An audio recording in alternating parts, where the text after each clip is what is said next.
Hello friends, study and win PSC ക്ലാസ്സിലേക്ക് എല്ലാവർക്കും സ്വാഗതം. ഇന്നത്തെ നമ്മുടെ ടോപ്പിക് ആറ്റവും ആറ്റത്തിന്റെ ഘടനയും എന്നതാണ്. PSCയുടെ 10th ലെവൽ പ്രിലിമിനറി എക്സാമിന് എടുത്തു പറയുന്ന ടോപ്പിക്കാണിത്. അതുകൊണ്ട് തന്നെ വളരെ ഇമ്പോർട്ടന്റ് ആയിട്ടുള്ള ഏരിയ ആണ്. PSC മുൻകാലങ്ങളിൽ ചോദിച്ചതും ചോദിക്കാൻ ഇനി സാധ്യതയുള്ളതുമായിട്ടുള്ള ക്വസ്റ്റ്യൻസ് ആണ് ഉൾപ്പെടുത്തിയിരിക്കുന്നത്. അപ്പോൾ ഏതൊക്കെയാണ് നമ്മുടെ ക്വസ്റ്റ്യൻസ് എന്ന് നമുക്ക് നോക്കാം. ഒന്നാമത്തെ ക്വസ്റ്റ്യൻ, ആറ്റം എന്ന പദം ആദ്യമായി ഉപയോഗിച്ചത്? ഓസ്റ്റ്വാൾഡ്. ഓർത്തു വെക്കണം, ആറ്റം എന്ന പദം ആദ്യമായി ഉപയോഗിച്ചത് ഓസ്റ്റ്വാൾഡ് ആണ്. അടുത്തത്, ആറ്റം കണ്ടെത്തിയത്? John Dalton. രണ്ടും തമ്മിൽ മാറിപ്പോവരുത്. ആറ്റം എന്ന പദം ആദ്യമായി ഉപയോഗിച്ചത് ഓസ്റ്റ്വാൾഡ് ആണ്, പക്ഷെ ആറ്റം കണ്ടെത്തിയത് ജോൺ ഡാൾട്ടൺ ആണ്. ആറ്റം സിദ്ധാന്തം ആവിഷ്കരിച്ചത്? John Dalton. ആറ്റം കണ്ടെത്തിയ ജോൺ ഡാൾട്ടൺ തന്നെയാണ് ആറ്റം സിദ്ധാന്തവും ആവിഷ്കരിച്ചത്. അടുത്തത്, ഒരു പദാർത്ഥത്തിലെ രാസപരമായ ഏറ്റവും ചെറിയ കണിക? ആറ്റം. ഒരു പദാർത്ഥം എടുത്തു കഴിഞ്ഞാൽ അതിലെ കെമിക്കലായിട്ട് അല്ലെങ്കിൽ എല്ലാ സ്വഭാവങ്ങളോടും കൂടിയ ഒരു ഏറ്റവും ചെറിയ കണികയാണ് ആറ്റം എന്ന് പറയുന്നത്. ആറ്റത്തിന് പിന്നെ വിഭജിച്ചു കഴിഞ്ഞാൽ നമുക്ക് കിട്ടുന്നത് പ്രോട്ടോണും ന്യൂട്രോണും ഇലക്ട്രോണും അങ്ങനത്തെ കാര്യങ്ങളൊക്കെയാണ്. അപ്പോൾ ഒരു പദാർത്ഥത്തിലെ രാസപരമായ ഏറ്റവും ചെറിയ കണിക എന്ന് പറയുന്നത് ആറ്റം ആണ്. അടുത്തത്, ആറ്റത്തിന്റെ പ്ലം പുഡിംഗ് മോഡൽ അവതരിപ്പിച്ചത്? JJ Thomson. മോഡൽ എല്ലാം ഓർത്തു വെക്കണം. ആറ്റത്തിന്റെ പ്ലം പുഡിംഗ് മോഡൽ അവതരിപ്പിച്ചത് JJ തോംസൺ ആണ്. ചോദിച്ച ക്വസ്റ്റ്യൻ ആണ്. അടുത്തത്, raisin pudding model of atom അവതരിപ്പിച്ചത്? JJ Thomson. ഇതും ഇമ്പോർട്ടന്റ് ആണ്, ഓർത്തു വെക്കുക. Raisin pudding model of atom അവതരിപ്പിച്ചതും ആര് തന്നെയാണ്? JJ തോംസൺ ആണ്. ആറ്റത്തിന്റെ വാട്ടർ മെലൺ മോഡൽ അവതരിപ്പിച്ചത്? JJ Thomson. അപ്പോൾ ആറ്റത്തിന്റെ വാട്ടർ മെലൺ മോഡലും അവതരിപ്പിച്ചത് ആരാണ്? JJ തോംസൺ ആണ്. അപ്പം plum pudding model, rising model, അതേപോലെ വാട്ടർ മെലൺ മോഡൽ, ഇതൊക്കെ ആരാണ് അവതരിപ്പിച്ചത്? JJ തോംസൺ ആണ് അവതരിപ്പിച്ചത്. അടുത്തത്, സൗരയൂഥ മാതൃകയിലുള്ള ആറ്റം മോഡൽ അവതരിപ്പിച്ചത്? Ernest Rutherford. ഇത് ഇമ്പോർട്ടന്റ് ആണ്, ചോദിച്ചതാണ്. സൗരയൂഥ മാതൃക അവതരിപ്പിച്ചത് ആരാണ്? Ernest Rutherford. അടുത്തത്, ആൽഫ പാർട്ടിക്കിൾസ് സ്കേറ്ററിംഗ് പരീക്ഷണങ്ങളെ അടിസ്ഥാനമാക്കി ആറ്റം മോഡൽ അവതരിപ്പിച്ചത്? Ernest Rutherford. അപ്പൊ നിങ്ങളോട് ചോദിക്കും, ആൽഫ പാർട്ടിക്കിൾ സ്കേറ്ററിംഗ് പരീക്ഷണങ്ങളെ അടിസ്ഥാനമാക്കി ആറ്റം മോഡൽ അവതരിപ്പിച്ച ശാസ്ത്രജ്ഞൻ ആരാണ്?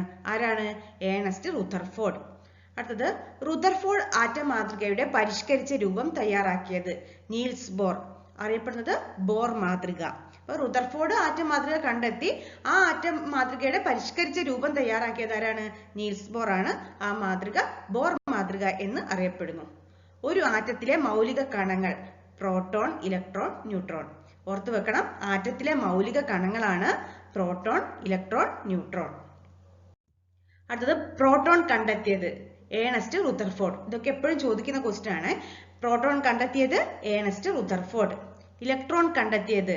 JJ Thomson. അപ്പോൾ ഇലക്ട്രോൺ കണ്ടെത്തിയത് JJ തോംസൺ ആണ്. അടുത്തത്, ന്യൂട്രോൺ കണ്ടെത്തിയത്? James Chadwick. അപ്പൊ ഇതും ഓർത്തു വെക്കുക. ന്യൂട്രോൺ കണ്ടെത്തിയത് ജെയിംസ് ചാഡ്വിക്. അപ്പൊ പ്രോട്ടോൺ കണ്ടെത്തിയത് ഏണസ്റ്റ് റുദർഫോർഡ് ആണ്. ഇലക്ട്രോൺ കണ്ടെത്തിയത് JJ തോംസൺ ആണ്. ന്യൂട്രോൺ കണ്ടെത്തിയത് ജെയിംസ് ചാഡ്വിക് ആണ്. മൂന്നും ഇമ്പോർട്ടന്റ് ആണ്. അടുത്തത്, ആറ്റത്തിന്റെ ന്യൂക്ലിയസ് കണ്ടെത്തിയ ശാസ്ത്രജ്ഞൻ? റുദർഫോർഡ്. ഓർത്തു വെക്കുക, ആറ്റത്തിന്റെ ന്യൂക്ലിയസ് കണ്ടെത്തിയത് റുദർഫോർഡ് ആണ്. ആറ്റത്തിന്റെ ന്യൂക്ലിയസിൽ കാണപ്പെടുന്ന കണികകൾ? Proton, neutron. അപ്പൊ ആറ്റത്തിന്റെ ന്യൂക്ലിയസിൽ പ്രോട്ടോണും ന്യൂട്രോണും ആണ്.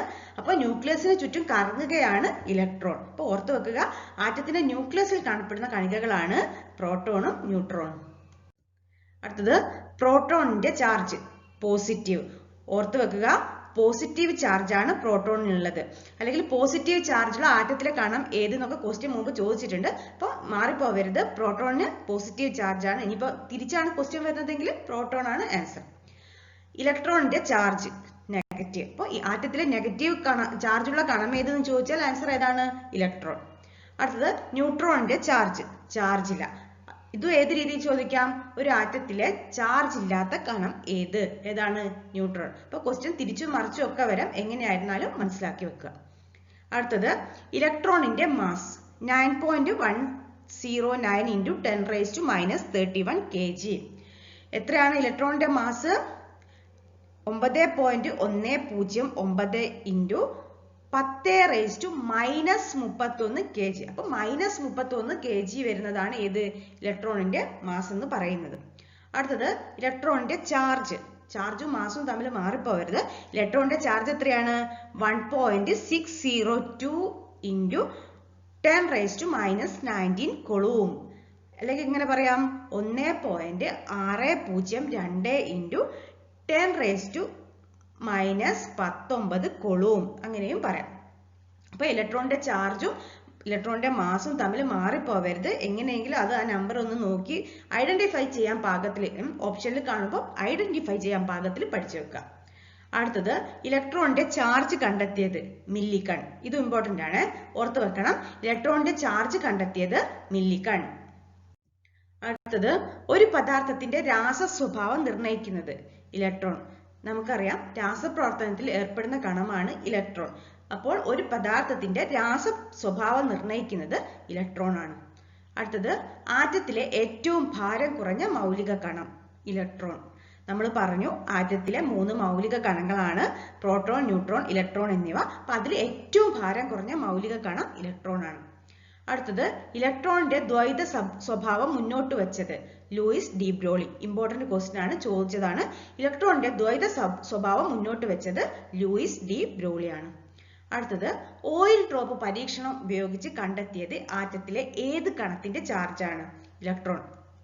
ഓർത്തു വെക്കുക, ഓയിൽ ഡ്രോപ്പ് പരീക്ഷണം വഴിയാണ് ആറ്റത്തിലെ ഇലക്ട്രോണിന്റെ ചാർജ് കണ്ടെത്തിയത്.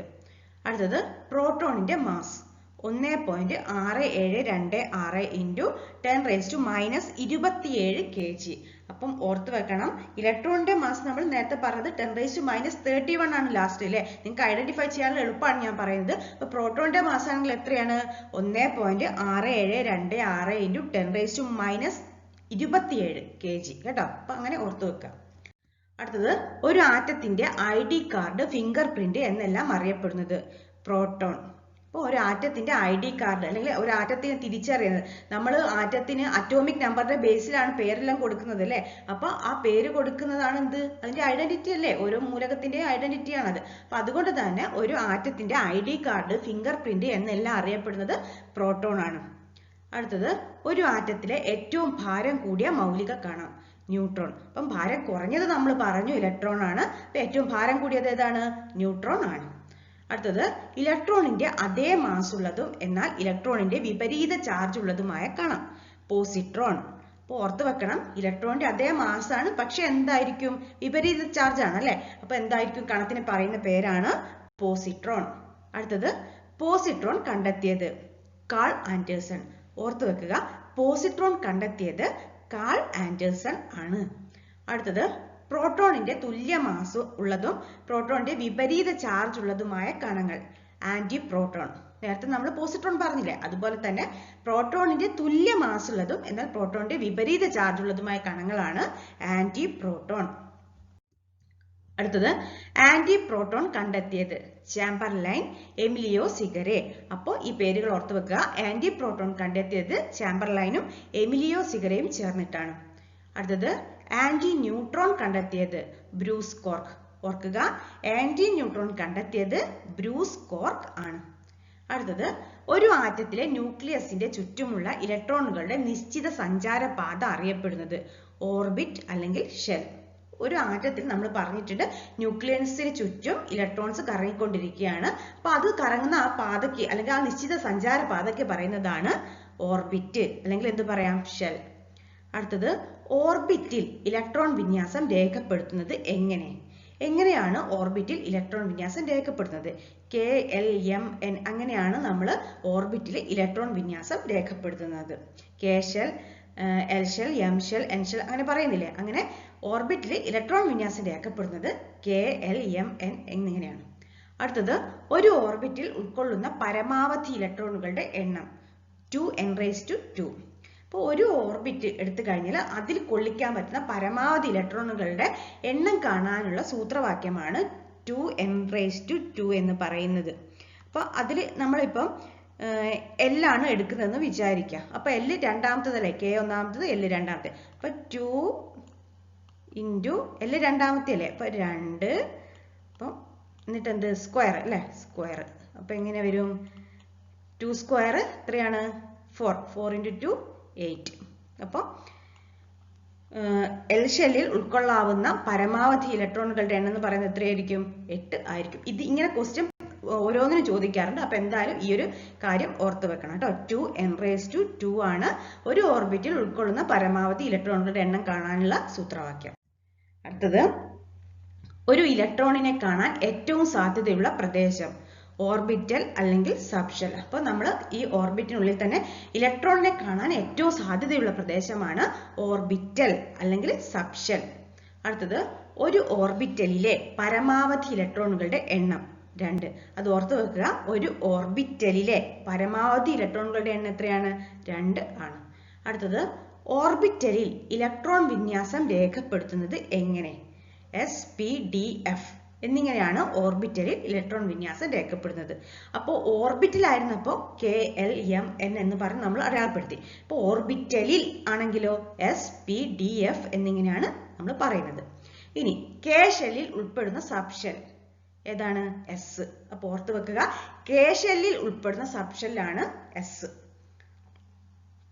അടുത്തത് L ഷെല്ലിൽ ഉൾപ്പെടുന്ന സബ്ഷെല്ലുകൾ SP. അപ്പോൾ L ഷെല്ലിൽ ഉൾപ്പെടുന്ന സബ്ഷെല്ലുകളാണ് എസും പിയും. ഇതെല്ലാം പഠിച്ചു വെക്കണം. ആറ്റത്തിന്റെ ഘടനയല്ലേ, അപ്പോൾ ഇമ്പോർട്ടന്റ് ആണ് കേട്ടോ. അടുത്തത് M ഷെല്ലിൽ ഉൾപ്പെടുന്ന സബ്ഷെല്ലുകൾ SPD. M ഷെല്ലിൽ ഏതൊക്കെ ഓർബിറ്റൽ ആണുള്ളത് അല്ലെങ്കിൽ ഏതൊക്കെ സബ്ഷെല്ലാണുള്ളത്? SPD. അടുത്തത് N ഷെല്ലിൽ ഉൾപ്പെടുന്ന സബ്ഷെല്ലുകൾ SPDF. ഓർത്ത് വെക്കുക, N ഷെല്ലിൽ ഉൾപ്പെടുന്ന സബ്ഷെല്ലുകളാണ് SPDF എന്നിവ. അടുത്തത് S സബ്ഷെല്ലിൽ ഉൾക്കൊള്ളാവുന്ന പരമാവധി ഇലക്ട്രോണുകളുടെ എണ്ണം 2. ഓർത്ത് വെക്കുക, S സബ്ഷെല്ലിൽ ഉൾക്കൊള്ളാവുന്ന പരമാവധി ഇലക്ട്രോണുകളുടെ എണ്ണമാണ് 2. അടുത്തത് P സബ്ഷെല്ലിൽ ഉൾക്കൊള്ളാവുന്ന പരമാവധി ഇലക്ട്രോണുകളുടെ എണ്ണം 6. അപ്പൊ ഇതൊക്കെ പരീക്ഷയ്ക്ക് ചോദിച്ചതാണ്. അതുകൊണ്ട് വളരെ ഇമ്പോർട്ടന്റ് ആണ്, പഠിച്ചു വെക്കണം. P സബ്ഷെല്ലിൽ ഉൾക്കൊള്ളാവുന്ന പരമാവധി ഇലക്ട്രോണുകളുടെ എണ്ണമാണ് 6. അടുത്തത് D സബ്ഷെല്ലിൽ ഉൾക്കൊള്ളാവുന്ന പരമാവധി ഇലക്ട്രോണുകളുടെ എണ്ണം 10. ഓർക്കുക, D സബ്ഷെല്ലിൽ ഉൾക്കൊള്ളാവുന്ന പരമാവധി ഇലക്ട്രോണുകളുടെ എണ്ണം 10 ആണ്. അടുത്തത് F സബ്ഷെല്ലിൽ ഉൾക്കൊള്ളാവുന്ന പരമാവധി ഇലക്ട്രോണുകളുടെ എണ്ണം 14. അപ്പോൾ ഓരോന്നിന്റെ നമ്പർ പ്രത്യേകം ഓർത്തുകൊള്ള. F സബ്ഷെല്ലിൽ ഉൾക്കൊള്ളാവുന്ന പരമാവധി ഇലക്ട്രോണുകളുടെ എണ്ണമാണ് 14. അടുത്തത് S സബ്ഷെല്ലിന്റെ ആകൃതി ഗോളാകൃതി. ഓർക്കുക, ഇതിന്റെ ഷേപ്പും ചിലപ്പോൾ ചോദിക്കാറുണ്ട്. S സബ്ഷെല്ലിന്റെ ആകൃതിയാണ് ഗോളാകൃതി. അടുത്തത് P സബ്ഷെല്ലിന്റെ ആകൃതി ഡംബൽ ആകൃതി. ഇതും പ്രത്യേകം ഓർക്കുക, P സബ്ഷെല്ലിന്റെ ആകൃതിയാണ് ഡംബൽ ആകൃതി. അടുത്തത് ഒരു ആറ്റത്തിലെ പ്രോട്ടോണുകളുടെ ആകെ എണ്ണം ആറ്റോമിക നമ്പർ Z. അപ്പോൾ ഒരു ആറ്റത്തിലുള്ള പ്രോട്ടോണുകളുടെ ആകെ എണ്ണത്തിന് നമ്മൾ പറയുന്നതാണ് അതിന്റെ ആറ്റോമിക നമ്പർ. Z എന്ന ലെറ്റർ കൊണ്ടാണ് നമ്മൾ അത് സൂചിപ്പിക്കുന്നത്. അടുത്തത് ഒരു ആറ്റത്തിലെ പ്രോട്ടോണുകളുടെയും ന്യൂട്രോണുകളുടെയും ആകെ എണ്ണം മാസ് നമ്പർ A. അപ്പോൾ ഒരു ആറ്റം എടുത്തു കഴിഞ്ഞാൽ അതിന്റെ ന്യൂക്ലിയസിൽ പ്രോട്ടോണുകൾ ഉണ്ടാവും, ന്യൂട്രോണുകൾ ഉണ്ടാവും. ഈ പ്രോട്ടോണുകളുടെയും ന്യൂട്രോണുകളുടെയും ആകെ എണ്ണത്തിന് പറയുന്ന പേരാണ് മാസ് നമ്പർ. A എന്ന ലെറ്റർ കൊണ്ടാണ് അത് സൂചിപ്പിക്കുന്നത്. അപ്പോൾ നമ്മൾ ആറ്റവും ആറ്റത്തിന്റെ ഘടനയും എന്നുള്ളതിൽ പരമാവധി അല്ലെങ്കിൽ എന്താ പറയുക ചോദിക്കാൻ സാധ്യതയുള്ള ക്വസ്റ്റ്യൻസ് ഒക്കെ ഡിസ്കസ് ചെയ്തിട്ടുണ്ട്. അപ്പോൾ നന്നായിട്ട് പഠിക്കാം. ഇനി നമുക്ക് മറ്റൊരു ടോപ്പിക്കുമായിട്ട് പെട്ടെന്ന് തന്നെ കാണാം. നിങ്ങൾക്ക് ഈ ചാനൽ അല്ലെങ്കിൽ ഈ ക്ലാസ് ഇഷ്ടപ്പെടുകയാണെങ്കിൽ എന്ത് ചെയ്യുക, ഇതൊന്ന് ലൈക്ക് ചെയ്യുക. പിന്നെ അതേപോലെ നിങ്ങളുടെ ഫ്രണ്ട്സിന് ഒന്ന് ഷെയർ ചെയ്യുക. പിന്നെ ചാനൽ ആദ്യമായിട്ടാണ് കാണുന്നതെങ്കിൽ ദയവായി ഒന്ന് സബ്സ്ക്രൈബ് ചെയ്യുക. Okay, thank you very much.